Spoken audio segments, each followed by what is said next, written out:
गांधारी ने कैसे दिया 100 पुत्रों को जन्म, 100 कौरवों के जन्म की अद्भुत कहानी। स्वागत है दोस्तों आपका हमारे चैनल समय चक्र में। महाभारत से जुड़ी कई ऐसी कथा सुनने को मिलती है जो आपकी और हमारी समझ से परे है। ऐसी ही एक कथा 100 कौरव के जन्म से संबंधित है।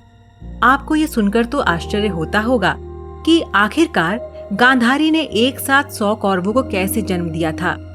इससे जुड़ी सच्चाई कम ही लोगों को पता होगी, लेकिन आज आपको इस रहस्य के पीछे की सच्चाई पता चल जाएगी।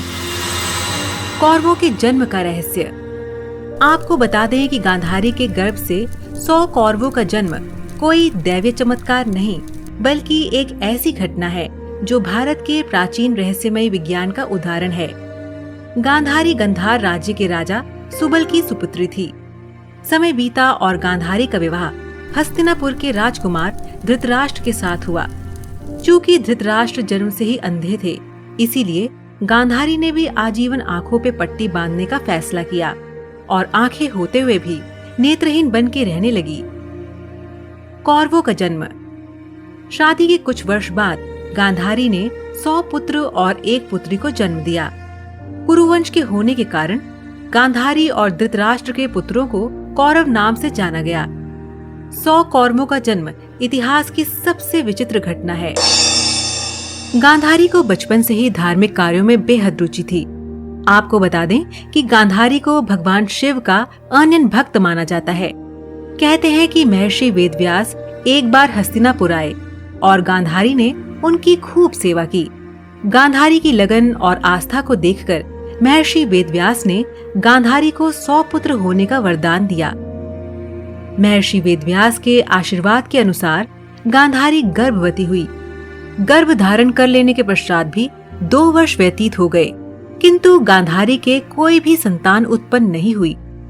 इस पर क्रोधवश गांधारी ने अपने पेट पर जोर से मुक्के का प्रहार किया, जिससे उसका गर्भ गिर गया। उधर वेदव्यास ने इस घटना को तत्काल ही जान लिया। वे उसी समय गांधारी के पास आकर बोले, गांधारी, तूने बहुत गलत किया। मेरा दिया हुआ वर कभी खाली नहीं जाता। अब तुम शीघ्र ही 100 कुंड तैयार करवाओ और उनमें घी भरवा दो। तभी गांधारी ने एक पुत्र की भी इच्छा जताई।